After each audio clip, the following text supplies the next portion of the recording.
దానికి చతుర్లక్షణి అని 4 లక్షణాలు చెప్పాడు కదా.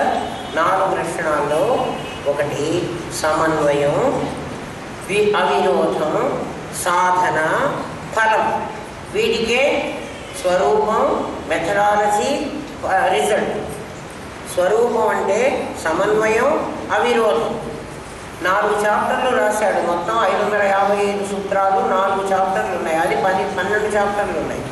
4 చాప్టర్లలో సమన్వయం, అవిరోధం, మూడవది దాని సాధన, దాని ఫలం.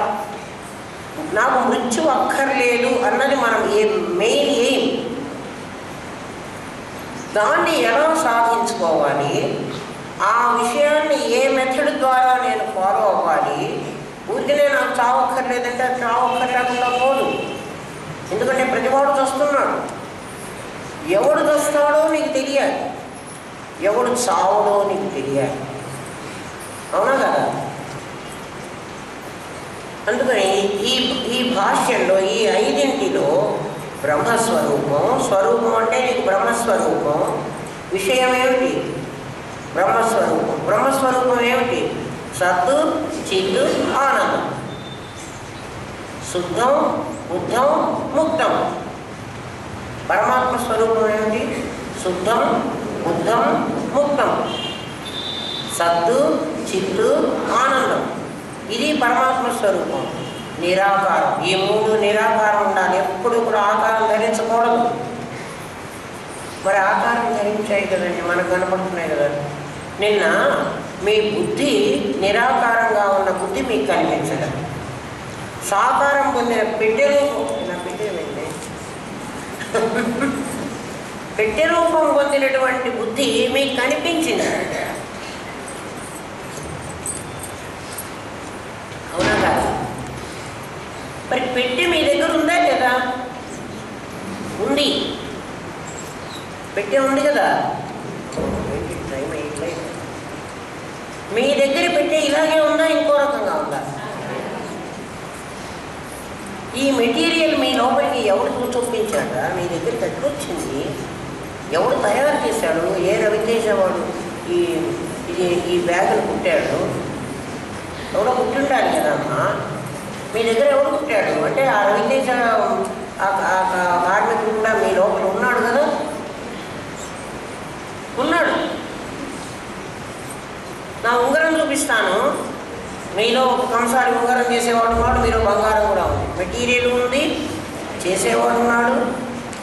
అంటే మీ బుద్ధికి ఏ పనైనా ఏ ఆకారమైనా పొందగలిగిన శక్తి ఉంది. మీ బుద్ధి సచ్చిత్తులు. నేను బుద్ధి ఉంది అంటున్నావు కదా, బుద్ధి ఉంది అంటున్నావా లేదా? ఉంది అని ఎట్లా చెప్తావమ్మా? బుద్ధి ఉంది అని ఎట్లా చెప్తున్నారా? ఈ ఉంగరం ఆకారం, ఈ పెట్టే ఆకారం పొందేది కదా. అది పొందలేదా? అది పొందింది కాబట్టి ఖచ్చితంగా ఉంది. అది పొందిన ఆకారం నాకు తెలుస్తోంది. అది ఉన్నట్టుగా అంటే ఉంది కాబట్టి పొందింది అని అనుకుంటున్నా, కానీ ఆ ఉన్నప్పుడు నాకు తెలిసి చావట్లేదు. ఎందుకు చావటంలే? అది నేనే కాబట్టి. అది నేనే కాబట్టి నేను నిరాకారమే కదమ్మా. నాకు తెలియలే. ఇది బాగా పట్టుకోండి. నేను నిరాకారం, అందుకని నాకు నేను తెలియను. నా మొహం ఎప్పుడైనా ఎట్లా ఉంటుందని తెచ్చి పుట్టినప్పటి నుంచి చూడాలనుకుంటున్నాను. నా ముఖం ఎట్లా ఉంటుందో మీ ముఖం నేను బాగా చూడగలను కదా. ప్రతి స్పాటు చూడగలను నీ ముఖంలో. ఎందుకు ఇక్కడ ఈ మచ్చ ఉంది కాచాయిని అని అడగగలను. ఎందుకని? నీ ముఖాన్ని నేను బాగా చూడగలను. నా ముఖాన్ని నేను చూద్దామని నేను పుట్టినప్పటి నుంచి అనుకుంటున్నాను. ఇప్పటికి నెరవేరలేదు. నా ముఖం చూడాలంటే నేను అర్థం సహాయం తీసుకోవాలి. ఈ ప్రపంచంలోనే ఇంకొక వస్తువు సహాయం ఉంటేనే నా ముఖాన్ని నేను చూడగలను. నన్ను నేను చూడాలంటే చూడడానికి వీలు కాదు. నా బుద్ధి అంటున్నాను, కానీ బుద్ధి కూడా నేనే. అందుకని నా బుద్ధిని నేనుగా చూడాలంటే నేను చూడలేను. నా బుద్ధి పొందిన రూపాన్ని చూడాలంటే నేను చూడగలను. అర్థమైందా? అట్లా పరమాత్మ సత్తు చిత్తు ఆనందం అనేది వాడి స్వరూపం. వాడు నిరాకారం, వాడికి ఆకారం లేదు. వాడు ఆకారం పొందాడంటే ప్రపంచం ఆకారం పొందాలి. అందుకే విష్ణు సహస్రనామంలో విశ్వం విష్ణువు, విశ్వమే విష్ణువురా అని చెప్పాడు. మీ బుద్ధే ఈ పెట్టెరా అని చెప్పాను నేను. మీ బుద్ధే ఈ పెట్టె, ఈ పెట్టె కాదు, మీలోపలి పెట్టె. మీరు అది పట్టుకుంటారా లేదా అని చూస్తున్నాను. మీ లోపలి పెట్టె మీ బుద్ధే. మీ బుద్ధిగా ఉన్నప్పుడు దానికి పెట్టే ఆకారం లేదు. మీ బుద్ధిలో నుంచి అది పొటెన్షియల్గా ఉన్నది కైనటిక్ అయ్యేటప్పటికీ మీకు ఆకారం వచ్చింది. ఈ ఆకారం పొందింది ఆ బుద్ధేనని నేను చెప్తే మీరు నమ్ముతున్నారు. ఈ విశ్వం, ఈ జగదాకారం పొందింది ఆ విష్ణువే అంటే మీరు నమ్మడం లేదు. ఆలోచించండి.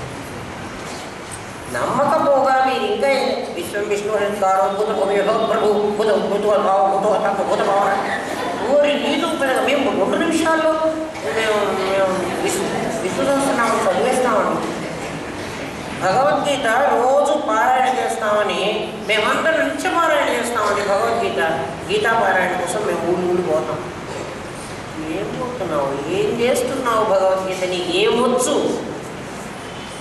తిట్టాలనిపిస్తుంది నాకు ఒక్కొక్కడ.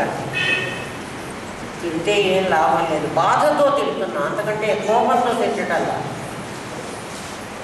తెలిసి చెయ్యండిరా, తెలిసి చెయ్యండి.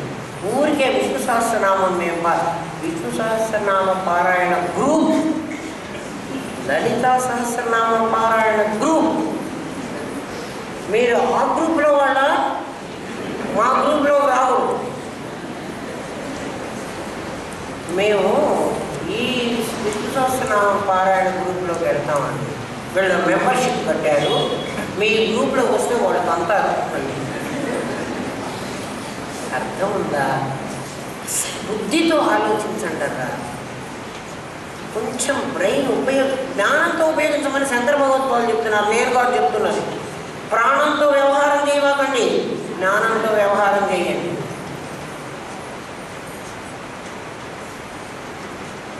శంకర భగవత్పాదులు ఆ మాట చెప్తున్నారు. మీకు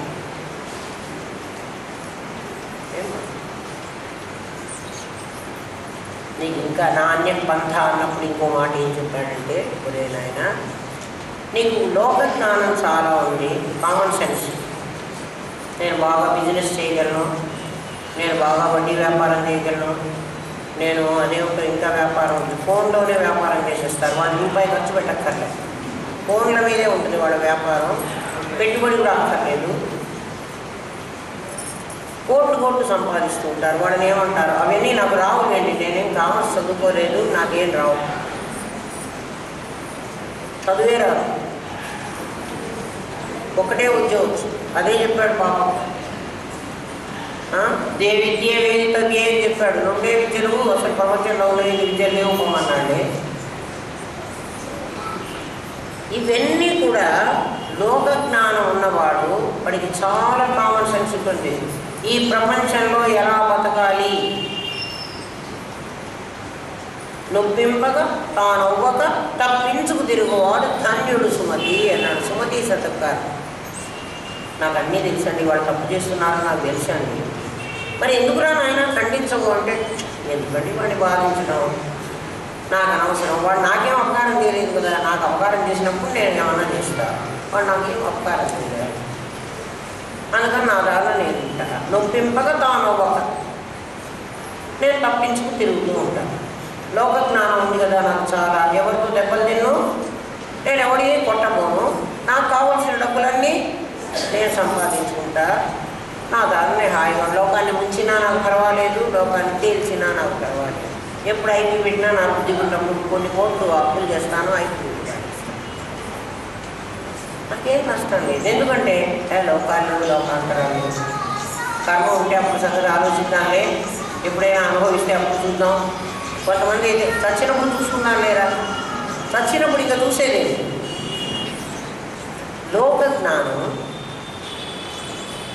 లోకజ్ఞానంతో నువ్వు సమస్యను పరిష్కరించలేవు అని చెప్పేశాడు. నాకు శాస్త్రజ్ఞానం ఉందిరా నాయన, నేను పరిష్కరించుకుంటాను అంటే శాస్త్రజ్ఞానంతో అసలే పరిష్కరించలేవు. ఎందుకు పరిష్కరించలేవు అంటే ఏ శాస్త్రమైనా నువ్వు క్షుణ్ణంగా చదువుకోవడానికి నీ జీవితకాలం సరిపోదు. నువ్వు కొంతవరకే చదువుకున్నావు.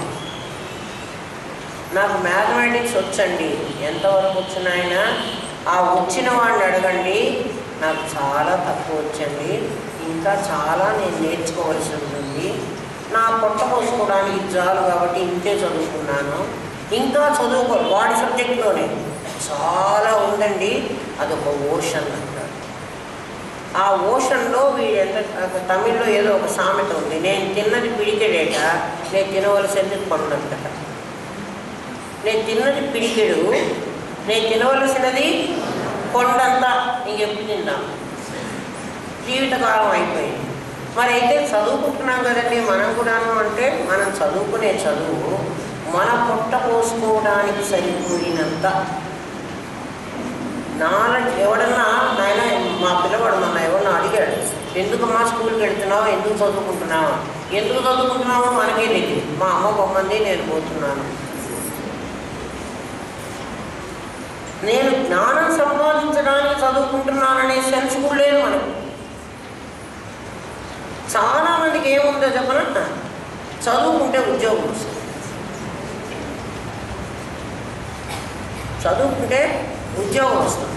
అంటే ఉద్యోగం వచ్చి ఏం చేయాలి, అన్నం తినాలి అంతే. పొట్ట పోసుకోవడానికి కావలసినంత చదువు మాత్రమే మనం చదువుకుంటున్నాం. సైన్స్ చాలా ఉంది, భౌతిక శాస్త్రమో మీరు న్యాచురల్ సైన్సో మీరు ఏ సైన్స్ అన్నా చదువుకోండి, నాకేం అభ్యంతరం లేదు. ఏ చదువు అయినా ఆ చదువులో నిష్ణాతులైన వాడిని వెళ్ళి, నాయన నువ్వు క్షుణ్ణంగా నీ శాస్త్రాన్ని చదువుకున్నావా అని అడగండి. నేను చదువుకోలేదంటాడు. నిజంగా చదువుకున్నవాడైతే ఆ మాట అంటాడు. ఆషామాషిగా చదువుకున్నా, నేను చాలా చదువుకున్నాను అంటాడు. చాలా చదువుకున్నా అంటే వాడికి ఏం రాదని అర్థం. వచ్చిన వాడు అన్నీ ఉన్న విస్తరి ఏం చేస్తుంది, అణిగి ఉంటుంది. ఏం లేని విస్తరి ఎగిరి పడుతుంది. అలా ఉంది భౌతిక శాస్త్రం. భౌతిక శాస్త్రం అంటే సైన్స్ ఏదైనా కూడా నీ సమస్యని పరిష్కరించలేదు. ఓన్లీ మీ భౌతిక శాస్త్రం, మీ సైన్స్ ఇప్పుడు అందరం చదివేదే కదా. మీ అబ్బాయిని ఏం చదివిస్తున్నారు, మా అబ్బాయిని మెడిసిన్ అన్న చదివిస్తాం, ఇంజనీరింగ్ అన్న చదివిస్తాం. రెండే చదువులు ఈ ప్రపంచంలో, ఇంకా వేరే చదువులు లేదు. ఎవరో నాబోటి పిచ్చివాడు ఆర్ట్స్ చదువుకున్నాడు అనుకుందాం కాస్త, వీడు కూడా మరి ఆర్ట్స్ చదువుకుంటే కావ్యాలు అలాంటివన్నీ చదువుకోవాలి, లిటరేచర్కి సంబంధించినవన్నీ. అవన్నీ కూడా నేను కూడా అలాగే చెబుతాను, నేను చాలా తక్కువ చదువుకున్నాను, నాకు వచ్చింది చాలా అల్పం, ఇంకా అనల్పమైనవి ఉన్నాయి నా దగ్గర, అవి చదువుకోవడానికి నా వయస్సు పర్మిట్ చేయలేదు, అయిపోయింది నా జీవితం, నేను పోతాను. అవి కూడా నా సమస్యను పరిష్కరించదు. నా సమస్య ఏంటి, మరణం సమస్య. మనందరికీ కులంతో సంబంధం లేకుండా, వయస్సుతో సంబంధం లేకుండా, ధనంతో సంబంధం లేకుండా, సౌందర్యంతో సంబంధం లేకుండా కదా, కాలంతో సంబంధం లేకుండా, దేశంతో సంబంధం లేకుండా అందరికీ వచ్చేది ఏమిటి అంటే మరణం. మనందరికీ కామన్ సమస్య ఏమిటి, మరణం. మరణం అనే సమస్యని పరిష్కరించే శక్తి మన చదువులకి లేదు, నిర్ధారణ చేసేసారు. ఏ చదువు చదువుకున్నా మరణం సమస్య కాదు. అందుకని సమస్య పరిష్కారం కావాలంటే కేవలం జ్ఞానంతో పరిష్కారం కావాలి. జ్ఞానానికి ఉపకరించేది బుద్ధి. బుద్ధి అంటే మనస్సు, బుద్ధి, చిత్తం, అహంకారం. అవి ఎవరి దగ్గర ఉన్నాయి, నీ దగ్గర ఉన్నాయి. వాటిని నువ్వు సంపాదించుకోవాలా, నేను గొప్ప ధనవంతుడిని కావాలంటే నేను డబ్బులు సంపాదించుకోవాలి. డబ్బు సంపాదించాలంటే నేను పని మొదలు పెడితే డబ్బులు వస్తే రావచ్చు, లేకపోతే ఉన్నది కూడా ఊడ్చుకుని పోవచ్చు, చెప్పలేదు. కానీ జ్ఞానం సంపాదించాలంటే వచ్చినంత వస్తుంది, ఉన్నది పోతుంది. అందులో ఉన్నది పోతుంది. ఒక సూత్రం ఉంది, జైమిని సూత్రమే, మనధర్మశాస్త్రంలో ఉంది. అన్యాయార్జితం విత్తం 10 వర్షాణి జీవితం. అన్యాయంగా మనం సంపాదించినటువంటి ధనం 10 వర్షాణి జీవితం, 10 సంవత్సరాలు ఉంటుంది. అథవా 12 వర్షాణి, ఒకవేళ 12 ఏళ్ళు కనుక ఉన్నట్లయితే సామూలం వినశ్యతి, అంతకు ముందున్నది కూడా తీసుకుని వెళ్ళిపోతుంది. అన్యాయంగా మనకి ఎంత సంపాదించబడిన ధనానికి ఆయుష్ ఎంత? 10 వర్షాణి, 10 సంవత్సరాలు ఉంటుంది. అథవా 12 వర్షాణి. సూత్రం చూసారా ఎలా ఉందో? సూత్రం ఇది. దాని నుంచి అయితే మనకు సంస్కృతం రాదరా, నిజంగా మనం చాలా దురదృష్టవంతులం. సంస్కృత భాష రాకపోవడం, అందుకే అది దేవభాష అంటారు. మనకు అది రాదు. మహనీయులు ఎవరన్నా చెబితే విని 2 ముక్కలు నోట పెట్టుకుని మనం చిలక పలుకులు పలుకుంటున్నాం. అయినా నాకు తెలిసినంతలో నేను ఆ పదాన్ని విడగొట్టి మీకు అర్థమయ్యేంత చెప్పగలననే అనుకుంటున్నా, చెప్తున్నా కూడా. నాకు చేతనైనంతలో, ఆ భాష అంతా నేను చెప్పలేను, నాకు చేతనైనంతలో చెప్తున్నాను. తదేకో వశిష్ట శివ కేవలోహం. ఒక్కటే తెలుసుకోరా నాయన అన్నాడు. ఏమిట్రా నువ్వు తెలుసుకోవాల్సింది అంటే, నాణ్య పంథ అన్నాడు కదా, మార్గమే లేదన్నాడు కదా, ఏమిటి? తదేకో అవశిష్ట. నాయన, నాకు కామన్ సెన్స్ ఉందన్నావు, నాకు ఫిజికల్ సెన్స్ ఉందన్నావు, నాకు ఇంకేదో కళాజ్ఞానం ఉందన్నావు, నాకు ఇంకా న్యాయ జ్ఞానం, కపిలుడు, వైశేషము, న్యాయము, గౌతముడు, మీమాంసం అన్నీ ఉన్నాయి కదా, నాకు చాలా తెలివితేటలు ఉన్నాయన్నావు. ఇవన్నీ కూడా ఏం లేవు, ఇవన్నీ కూడా పడిపోయేవి. ఎప్పుడు నేను చచ్చిపోతే నేను చాలా తెలివిగలవాడినండి, ప్రాణం కాస్తా పోయిందండి. నా తెలివంతా ఎందుకు పని? మా గురుదేవులు అనేవాడు, మేము చదువుకుంటున్నామంటే మాకు సర్టిఫికెట్లు కావాలి అంటే, ఒరే నాయన ఆ సర్టిఫికెట్లు కొన్నేళ్ళు అయిన తర్వాత ఇంత కుంకుమ పొట్లం కట్టుకోవడానికి పనికి రావుగా. కుంకుమ పొట్లం కట్టుకోవాలంటే యూనివర్సిటీ ఇచ్చిన సర్టిఫికేట్ పేపర్ లాగా కూడా పనికిరాదు. ఎందుకంటే ఆ కుంకుమ అందులో పోసి ఇట్లా మడిచాననుకో, అది ఇట్లా ముక్కలు ముక్కలుగా నాకు. ఇప్పుడు ఈ రోజుల్లో ఏదో లామినేట్ చేసిస్తున్నారు మహానుభావులు, కానీ మా కాలంలో లేవు. నా సర్టిఫికెట్లు నిజంగా అలాగే ఉన్నాయి.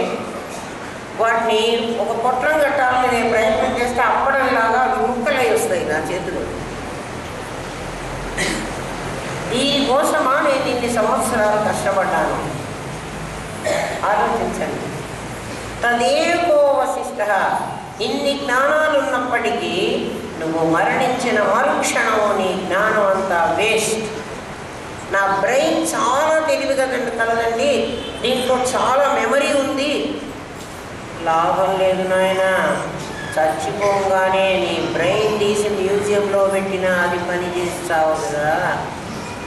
చేస్తుందే? ఎప్పుడు పని చేస్తుంది? నా బ్రెయిన్ ఎప్పుడు పని చేస్తుంది? నాతో టచ్ ఉంటే. నన్ను వదిలేసిందనుకో నా బ్రెయిన్ పని చేయదు. తదేకో అవశిష్ట శివ కేవల అహం. ఆలోచించమంటుంది. ఇది సూత్రం. మీకు ఒక్కొక్క సూత్రం ఇవి కంఠస్థం చేయడానికి రావాలండి. నేను కూడా పుస్తకంలో రాసుకున్నా కాబట్టి మీకు చెప్పగలుగుతున్నా. నన్ను అప్పచెప్పమంటే నేను కూడా చెప్పలేను. భయపడవాలండి, అర్థం చేసుకొని ప్రయత్నం చేయండి. తదేకో అవశిష్ట. అదొక్కటి మిగులుతోంది. ఏదొక్కటి మిగులుతోంది? శివ కేవల. అది మాత్రమే మిగులుతోంది. ఏమిటది? అహం, నేను. నువ్వు నేను చావను అని తెలుసుకోవాలంటే ఏదైతే అన్నీ చచ్చిపోతుందో నిర్ణయించుకొని ఏదొక్కటి చావదో నిర్ణయించుకుంటే ఆ చావనిది నీవే. ఏమిటండి తమాషా? నేనే చస్తానంటారు, నేనే చావనంటారు. అంటే ఒరే, నీలో చచ్చిపోయేవి చాలా ఉన్నాయి. ఏమేమున్నాయిరా? ఈ నామరూపాలు ధరించి నువ్వు పెట్టె రూపం ధరించినది చచ్చిపోతుంది. పెట్టె కాకముందు ఏదైతే ఉందో అది చావదు, అది నీవు. అదంటే ఎవరండి? నీ బుద్ధిరా. నీ బుద్ధి, అది చావదు. దాంట్లో నుంచే ఇది వచ్చింది, దాంట్లో నుంచే ఇది వచ్చింది, దాంట్లో నుంచే ఈ ఉంగరం వచ్చింది. అంటే అది ఎన్నైనా పొందగలదు, అది మాత్రం చావదు. తదేకో అవశిష్ట శివ కేవలోహం అహం, నేను. మనం ఇప్పుడు నేను అని ఎవరు అంటున్నాం? దీన్నంతా కలిసి నేను అంటున్నాను. అది కూడా చెప్తాడు శంకరుడు. ఎంత డీటెయిల్గా చెప్పాడంటే ఉపనిషత్తుల కంటే అందుకే బ్రహ్మసూత్రాలు ఇంకో హయ్యర్ లెవెల్ అని చెప్పింది. దీన్నే మనం భాగవతం చదువుకున్నాం కదా, తదేకోవశిష్ట శివ కేవలోహం అని సూత్రం చెప్పాడు. దాన్నే మరి మనకు కథారూపంగా కదా భాగవతం కానీ, రామాయణం కానీ, భారతం కానీ ఇవన్నీ కథారూపంగా చెప్పి మనకు ఒక సత్యాన్ని, ఒక సూత్రాన్ని మనకి చెప్పారు. అదే కదా నిన్న మొన్న మనం అంతా చెప్పుకున్నాం. ఆ కథలకు సంకేతార్థాలు వేరే ఉంటాయరా, ఇది కాదు అని చెప్పాడు సుఖమహర్షి పరీక్షిత్ మహారాజు. భాగవతం వింటే పుణ్యం వస్తుంది అని. భాగవతం వింటే పుణ్యం కాదు, పుణ్యం వస్తుంది. కరెక్ట్, భాగవతం వింటే పుణ్యం వస్తుంది. పుణ్యాన్ని సమస్యను పరిష్కరించదు. నీకు సమస్య పరిష్కారం కావాలి. పుణ్యం వస్తే ఏమిటి లాభం? స్వర్గానికి పోయి అక్కడ ఒక పెద్ద ప్యాలెస్లో ఉంటాం. ఆ ప్యాలెస్లో నా పుణ్యం అయిపోయిన మరుక్షణం వాడు నెట్టి పారేస్తాడు. నెట్టి పారేస్తాడని కృష్ణ పరమాత్మే చెప్పాడు. క్షీణే పుణ్యే మర్త్యలోకం విశంతి, పోరా మళ్ళీ ఇక్కడికే పో, సంపాదించుకొని ఇక్కడికే రా. కాబట్టి నాకు పుణ్యం వద్దు కదా. పుణ్యం అంటే పాపం కూడా అలాంటిది, పాపం కూడా వద్దనాలి. సుఖమహర్షి పరీక్షిత్ మహారాజుకి 7 రోజుల లోపల చచ్చిపోతావని చెప్పాడు. భగవద్గీతని 7 రోజుల లోపల చెప్పాలి అని ప్రయత్నించాడు. నేను చచ్చిపోతానన్నా నాకు 7 రోజుల లోపల చెప్పమన్నాను. ఎవరు 7 రోజుల లోపల నీకు మోక్ష మార్గం వచ్చేటట్టుగా మేము చెప్పలేమన్నారు. సుఖయోగేంద్రుడు నేను చెప్తానని ఆయన 12 స్కంధాల భాగవతాన్ని చెప్పాడు. ఇవన్నీ కథలే చెప్పాడు. పరీక్షిత్ మహారాజుకి నిజంగా అర్థం కాలేదు. అంటే కథగా అర్థమైంది. కృష్ణుడు బాల్య క్రీడలు అర్థమైనాయి, కృష్ణుడు అర్థమైనాడు, 10 అవతారాలు అర్థమైనాయి, అన్నీ అర్థమైనాయి. కానీ సుఖయోగేంద్రుడు పరీక్షిత్ అడుగుతాడు, అయ్యా మీరు ఇవన్నీ చెప్పారు, నాకు అర్థమైంది. 7 రోజుల లోపల నేను చచ్చిపోతాను. ఖచ్చితంగా 7వ రోజున ఆ పాము వచ్చి నన్ను కాటు వేయాలి, నేను చచ్చిపోవాలి. నేనేం చేసుకున్నా కూడా నేను బతకనని నాకు తెలుసు. ఎందుకంటే బ్రాహ్మణ శాపం అంటే చాలా గొప్పది. అతను శాపం పెట్టాడు కదా, 7 రోజుల లోపల ఈ పాము వెళ్ళి ఆ పరీక్షిత్తును కాటు వేయాలి అని. పాపం పరీక్షిత్తు చుట్టూ మంటలు పెట్టుకున్నాడు. ఒక ఒంటి స్తంభం మేడ, రాజుగారికి ఏం తక్కువరా, మేడ కట్టించుకున్నాడు. ఆ మేడలో హాయిగా కూర్చున్నాడు. విజిటర్స్ కూడా ఎవరు రాకూడదని చెప్పేశారు. అందరూ అక్కడ దూరంగా వచ్చారు. రాజుగారికి చచ్చిపోతారు ఇంకా కాసేపు. గ్లాస్ వేర్ పెట్టుకున్నాడు చుట్టూ. ఆ గ్లాస్ వేర్లో కూర్చున్నాడు. బుల్లెట్ ప్రూఫ్ కూడా నేమో బహుశా అలా పెట్టుకున్నాడేమో. రాజుకి ఏం తక్కువ, రాజు చూసుకుంటే దెబ్బలకు పదవని పెట్టుకున్నాడు. అందరూ మీలాగా తన ఓ పండు తీసుకొచ్చి ఇక్కడ పెట్టారు. రాజుగారికి ఆఖరిగా కానుక ఆయనే తినడం తెలుసు, ఇంకో తెచ్చిపెట్టారు. అందులో ఒకరు నిమ్మకాయ కూడా తెచ్చిపెట్టాడు. అందుకే నిమ్మకాయ ఇవ్వడం కూడా మన సంప్రదాయంలో నిమ్మకాయ దానం ఇయ్యం. పాశ్చాత్య సంప్రదాయంలో నిమ్మకాయలు ఇచ్చుకుంటారు. జనవరి 1 యాపిల్స్, నిమ్మకాయలు ఇచ్చుకుంటారు. అంటే మనం ఏది కాకుంటామో అది కూడా అవునంటారు. నిమ్మకాయ ఇవ్వరు. మంచి నిమ్మ పండు తీసుకొచ్చి ఒకడు పరీక్షణ్ మహారాజుకి అక్కడ పండ్లన్నీ పెట్టారు, అది పెట్టారు. దాంట్లో తక్షకుడు ఉన్నాడు. సన్నగా నిమ్మకాయ మంచి బాగా ఎల్లోగా ఉంది. దాంట్లో ఒక చిన్న స్పాట్ కనపడుతుంది, ఒక నల్ల చుక్క. ఇంత చక్కగా ఉన్నటువంటి ఈ నిమ్మకాయ మీద ఈ చుక్కేమిట్రా అని ఆ నిమ్మకాయే తీసుకున్నాడు పరీక్ష. ఆ చేతిలో పట్టుకోగానే ఈ స్పాట్ ఏమిటి అని అనుకుంటుండే లోపలే అందులో నుంచే తక్షకుడు రావడం, వాడిని కాటు వేయడం అయిపోయింది, వాడు చచ్చిపోవడం కూడా అయిపోయింది. అంటే అట్లా కూర్చున్నారు. భాగవతాన్ని విన్నటువంటి పరీక్షణ్ మహారాజు ఆఖరికి, అయ్యా మీరు చెప్పిందంతా నాకు అర్థమైంది, కానీ నాకు మరణం తప్పదు కదా, నేను ఇప్పుడు చచ్చిపోవాలి, ఆ పాము నన్ను కాటేస్తుంది, నేను చచ్చిపోతాను. మరి అటువంటిప్పుడు నాకు ఫైనల్గా ఒక చిన్నది ఏదైనా నాకు ఏం చెయ్యాలో అది చెప్పండి. మెథడాలజీ చెప్పాలి కదా. కథ చెప్పారు, నాకు అర్థమైంది, చెప్పండి అని అడిగారు. ఆయనకి టైం ఇంకా లేదు, ఇంకా ఏం చెప్పాలో కూడా. సుఖమహర్షి అప్పటికే చాలా చెప్పేశాడు. బుద్ధి కలిగిన జ్ఞానం కలిగిన వాడికి అర్థమైపోయి ఉండాలి, దాని ఇన్నర్ మీనింగ్ కనుక తెలిసి ఉంటే. అలా తెలియలేదన్నమాట పరీక్షణ్ మహారాజుకి. కానీ ఆయన శరీరం చాలించాలి. భాగవతంలో ఉండేది ఆఖరిలో పరీక్షణ్ మహారాజుకి సుఖయోగి ఉపదేశం చేశాడు. ఏమిటి అంటే, అహమేవ పరం బ్రహ్మ బ్రహ్మాహం పరమం మతం. ఇదే చెప్పాడు. ఇది సూత్రం మళ్ళీ. అహమేవ పరం బ్రహ్మ, నాయన నీకు ఏం అవసరం లేదు. అహమేవ పరం బ్రహ్మ, నేను ఒక్కడే పరబ్రహ్మ స్వరూపుని. నేను అంటే నేను.